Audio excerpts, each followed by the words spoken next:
Salut à tous. La confrontation diplomatique a commencé à 09 H17, heure de l'Est. Le président Trump, s'exprimant depuis le bureau ovale lors de ce qui devait être une conférence de presse économique de routine, a soudainement formulé des exigences qui ont stupéfié les observateurs politiques, à Washington comme à Ottawa. Les États-Unis, a déclaré Trump, exigeraient le contrôle opérationnel de 3 installations portuaires canadiennes critiques: Vancouver, Halifax et Montréal, dans le cadre de ce qu'il a présenté comme un réalignement essentiel des infrastructures de sécurité nord-américaines. Le président a présenté cette demande comme un impératif de sécurité nationale, en invoquant les activités commerciales chinoises dans les ports canadiens et ce qu'il a décrit comme des vulnérabilités dans les chaînes d'approvisionnement continentales. Dans les 4 heures qui ont suivi, le Premier ministre canadien Mark Carney, récemment élu après la démission de Justin Trudeau, a prononcé ce que les analystes diplomatiques qualifient de rejet canadien le plus ferme d'une exigence américaine dans l'histoire moderne. Devant le Parlement, Carney a rejeté la demande sans ambiguïté, annoncé une série de contre-mesures immédiates et déclaré que le Canada répondrait à toute coercition économique américaine par des mesures proportionnées et stratégiques destinées à protéger la souveraineté canadienne et les intérêts économiques du pays. Ce qui s'est déroulé dans les 72 heures qui ont suivi ces déclarations a déclenché ce que les analystes économiques qualifient désormais de perturbation la plus importante des relations commerciales entre les États-Unis et le Canada, depuis la mise en œuvre de l'accord de libre, échange nord-américain, l'ALENA, en 1994. Ce qui s'est déroulé au cours des 3 derniers jours ne représente pas seulement un nouveau désaccord diplomatique, mais potentiellement une rupture fondamentale dans ce qui a historiquement été l'une des relations bilatérales les plus importantes et les plus stables de l'économie mondiale. Apparemment, dans le Washington de Trump, la sécurité continentale s'accompagne désormais d'une demande pour obtenir les clés de quelqu'un d'autre. Les considérations stratégiques précises derrière cette demande américaine inattendue, ainsi que les préoccupations de sécurité qui auraient motivé cette rupture spectaculaire avec la diplomatie traditionnelle entre les États-Unis et le Canada, semblent être nées de ce que des responsables ont décrit comme une évaluation complète des vulnérabilités des chaînes d'approvisionnement nord-américaines. Selon des sources au sein de l'administration Trump qui se sont confiées au Wall Street Journal et à Politico, cette évaluation aurait été élaborée pendant plusieurs mois par le Conseil de sécurité nationale et le département de la sécurité intérieure et aurait mis en lumière ce que les responsables ont qualifié de préoccupations critiques concernant les activités commerciales chinoises dans les grands ports canadiens. Les milieux de la sécurité nationale s'inquiètent de plus en plus de la prise de position opérationnelle significative d'entreprises publiques chinoises dans des installations portuaires canadiennes, a expliqué Michael Pillsbury, directeur du Center on Chinese Strategy au Hudson Institute et conseiller régulier de l'administration Trump. Ces préoccupations portent sur des capacités potentielles de collecte de renseignements, sur des technologies de manutention à double usage, et sur ce que certains analystes considèrent comme une influence rampante sur des infrastructures critiques qui servent en définitive le marché américain. Les préoccupations spécifiques porteraient notamment sur COSCO Shipping, la plus grande compagnie maritime publique chinoise, qui a étendu ses activités à Vancouver, ainsi que sur CK Hutchison Holdings, qui gère des terminaux à conteneurs dans plusieurs ports canadiens. Selon des évaluations du renseignement citées par des sources au sein de l'administration, ces entreprises entretiendraient des relations de transmission d'informations non divulguées avec les services de renseignement chinois et fourniraient des données sur les mouvements de marchandises, les transferts de technologies et les schémas commerciaux. L'administration semble regarder ces arrangements commerciaux à travers un prisme de sécurité nationale qui dépasse les préoccupations traditionnelles liées à la concurrence économique, a noté Aaron Friedberg, professeur de relations internationales à l'université Princeton. Il existe l'idée que les opérations d'infrastructures critiques menées par des entités chinoises liées à l'État créent des vulnérabilités auxquelles les cadres réglementaires traditionnels n'ont pas répondu de manière adéquate. Ce qui a rendu la demande particulièrement choquante, toutefois, c'est son ampleur et sa méthode.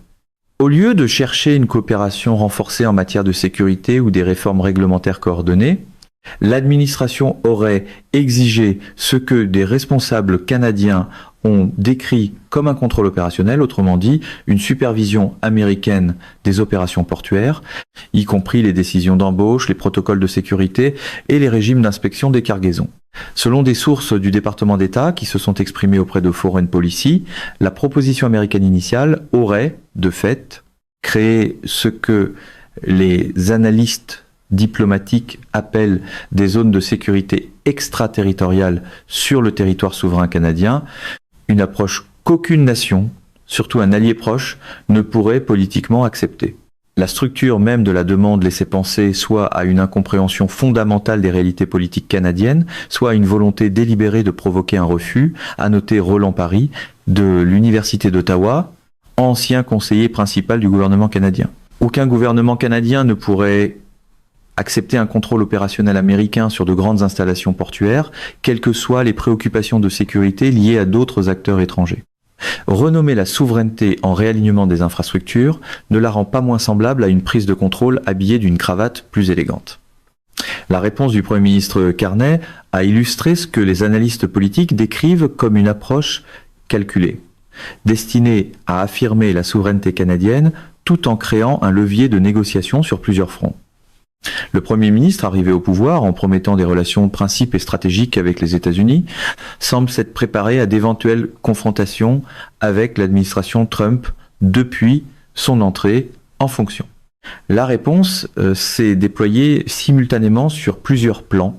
D'abord, Carney a livré ce que les historiens politiques décrivent comme le rejet canadien le plus ferme d'une exigence américaine depuis la crise de Suez de 1956. Devant le Parlement, le Premier ministre a déclaré que la souveraineté canadienne n'était pas négociable. Nos ports restent canadiens et toute tentative d'établir un contrôle opérationnel étranger sur des infrastructures canadiennes critiques constitue une atteinte inacceptable à notre indépendance nationale.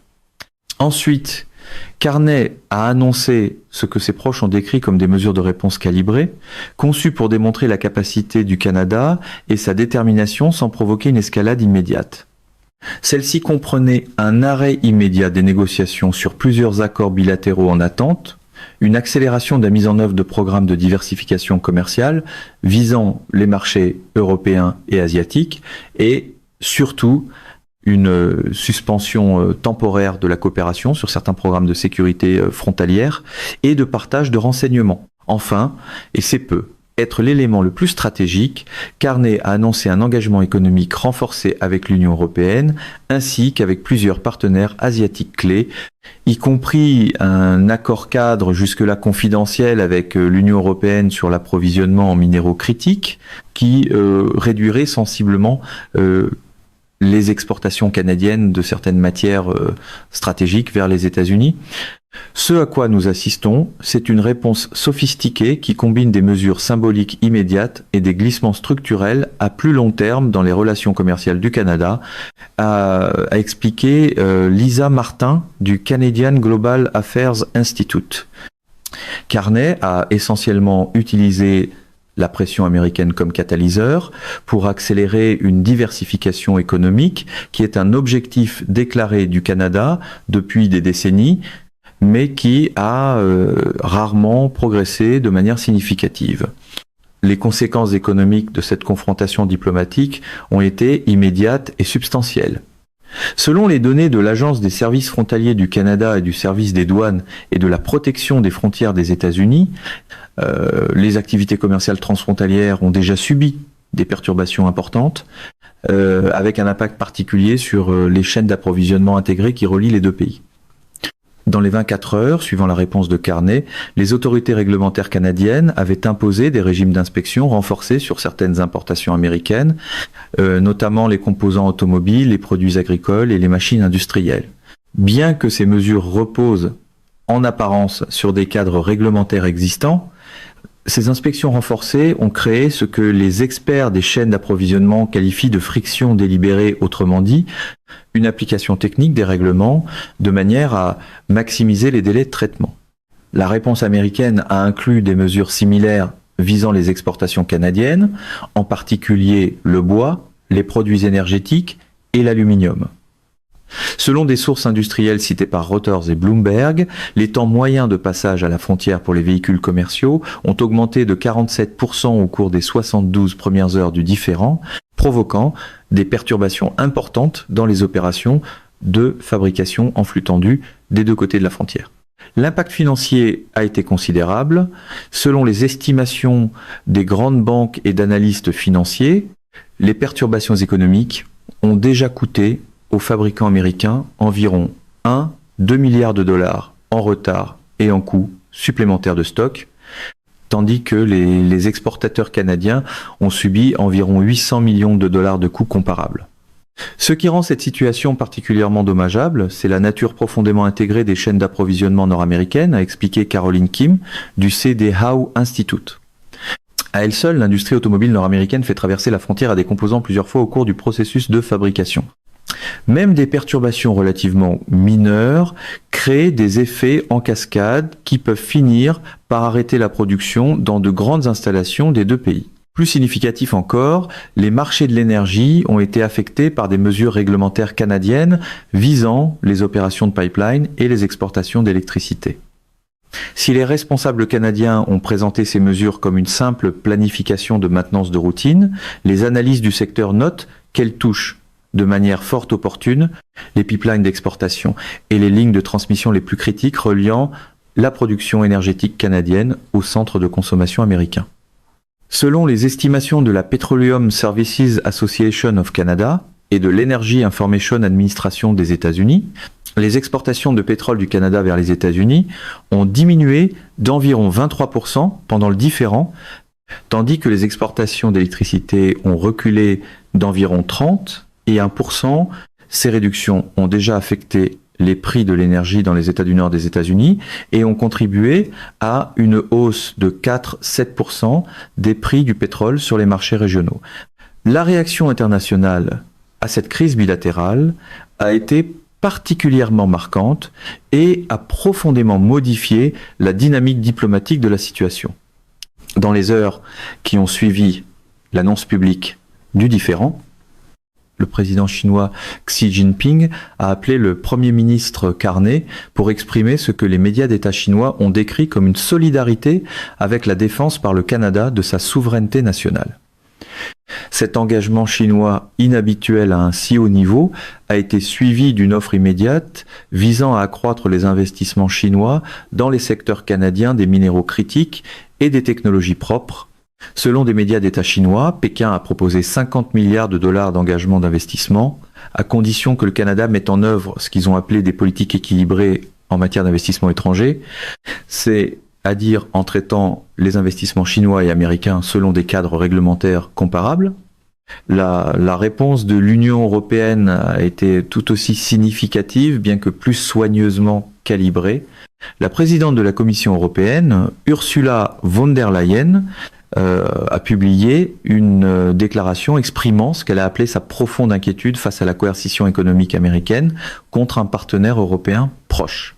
Plus concrètement, l'Union européenne a proposé une mise en œuvre accélérée immédiate de mesures de libéralisation commerciale encore en attente et a annoncé de nouvelles initiatives en faveur d'investissements européens dans les infrastructures critiques canadiennes. Ce que nous voyons, c'est un réalignement diplomatique remarquable en temps réel, a expliqué Besma Momani de l'Université de Waterloo. Les grandes puissances utilisent ce différend bilatéral comme une occasion d'élargir leurs relations économiques et stratégiques avec le Canada, ce qui pourrait modifier en profondeur la position traditionnelle du Canada comme partenaire junior dans l'intégration économique nord-américaine.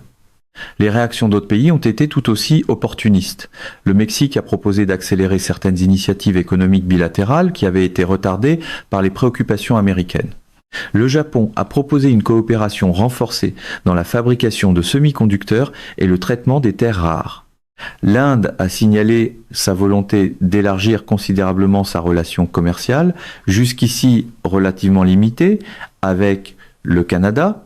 Pour l'administration Trump, cette réponse internationale a créé ce que les analystes diplomatiques appellent des coups d'alignement.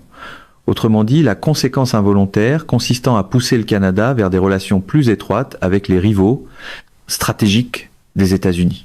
Selon d'anciens diplomates interrogés par Foreign Affairs et The Atlantic, il s'agit de l'un des changements les plus importants et les plus rapides dans les dynamiques de grandes puissances de mémoire récente. En créant un différend public avec le Canada, l'administration a, sans le vouloir, offert à la Chine et à l'Union européenne l'ouverture stratégique qu'elle recherchait depuis des années, a noté Bruce Heyman, ancien ambassadeur des États-Unis au Canada. Les gouvernements canadiens ont traditionnellement hésité à se détourner fondamentalement de la relation américaine malgré les risques qu'elle comporte. Ce différend a effectivement supprimé cette réticence. Pour une Maison-Blanche, qui présente chaque coup d'épaule comme un génie stratégique, c'était une manière élégante d'offrir un paquet de bienvenue à ses rivaux. Les conséquences politiques intérieures dans les deux pays ont elles aussi été importantes mais très différentes. Au Canada, la réponse ferme du Premier ministre Carney a déclenché ce que les analystes politiques appellent un effet de ralliement autour du drapeau, ses taux d'approbation ayant bondi de 18 points en 48 heures. Même des responsables conservateurs traditionnellement pro-américains ont largement soutenu la position du gouvernement, créant une rare unité politique sur une grande question de politique étrangère. Aux États-Unis, la réaction a été plus polarisée.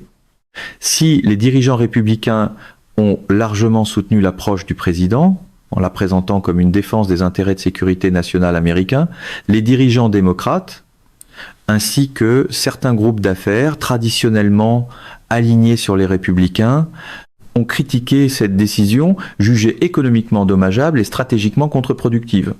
Les actions des grandes entreprises américaines ayant d'importantes activités au Canada ont nettement chuté, les constructeurs automobiles enregistrant un recul moyen de 8-7% durant les 3 premières séances de bourse du différend. Plusieurs grandes associations patronales, notamment la Chambre de commerce des États-Unis et la National Association of Manufacturers, ont publiquement appelé l'administration à poursuivre d'autres approches face à ces préoccupations sécuritaires. Ce que ce différend a révélé, c'est la tension fondamentale entre les objectifs stratégiques traditionnels des États-Unis et les intérêts économiques des entreprises américaines opérant dans des chaînes d'approvisionnement nord-américaines profondément intégrées, a expliqué Thomas Pepinski de la Cornell Brooks School of Public Policy. Ces tensions ont toujours existé, mais elles débouchent rarement sur une confrontation aussi publique. Les implications à long terme de cette crise diplomatique vont bien au-delà du différend immédiat sur les opérations portuaires. Selon des analyses publiées par le Council on Foreign Relations et le Canadian Global Affairs Institute, la situation a potentiellement déclenché 3 mutations structurelles importantes dans les relations économiques internationales. Premièrement, la volonté apparente de l'administration Trump d'utiliser des mesures de coercition économique contre des alliés proches a créé ce que les théoriciens des relations internationales appellent des inquiétudes sur la fiabilité alliances, autrement dit, des doutes sur la stabilité des relations stratégiques américaines qui pourraient persister bien après la résolution du différend immédiat. Selon des enquêtes menées auprès de responsables européens après le début du conflit, 73% expriment désormais de vives inquiétudes quant à la fiabilité à long terme des partenariats américains, contre 40 et 1% plus tôt cette année. Deuxièmement, le différend a accéléré ce que les économistes appellent le découplage stratégique. La restructuration délibérée des chaînes d'approvisionnement et des relations économiques afin de réduire la vulnérabilité à la coercition économique. Plusieurs entreprises et plusieurs pays ont annoncé des plans visant à réduire leur dépendance à l'intégration transfrontalière avec les États-Unis, même lorsque cette réduction crée des inefficacités à court terme. Troisièmement, et c'est peut être le point le plus important, la réponse canadienne a démontré l'efficacité potentielle de contre-mesures économiques coordonnées menées par des puissances plus petites face à la pression américaine. Selon une analyse publiée par le Center for Strategic and International Studies, cela pourrait potentiellement servir de modèle à d'autres pays confrontés à une pression similaire, modifiant en profondeur la dynamique de l'action économique américaine. La crise portuaire entre les États-Unis et le Canada représente plus qu'un simple désaccord bilatéral. Elle symbolise la transformation potentielle du fonctionnement de la puissance économique dans une époque marquée par une compétition accrue entre grandes puissances, ainsi que la fragilité de partenariats internationaux, pourtant parmi les plus établis lorsqu'ils sont soumis à une pression unilatérale. La leçon a été brutale. Quand le camp Trump confond domination et effet de levier, même l'allié le plus proche commence à chercher une autre carte. Comprendre ces dynamiques est essentiel pour saisir la nature en rapide évolution des relations économiques internationales au XXIe siècle. Mesdames et messieurs, notre émission d'aujourd'hui s'arrête ici. Nous vous invitons à partager votre avis personnel dans la section des commentaires ci-dessous. Plume Pratique vous salue et vous donne rendez-vous très bientôt.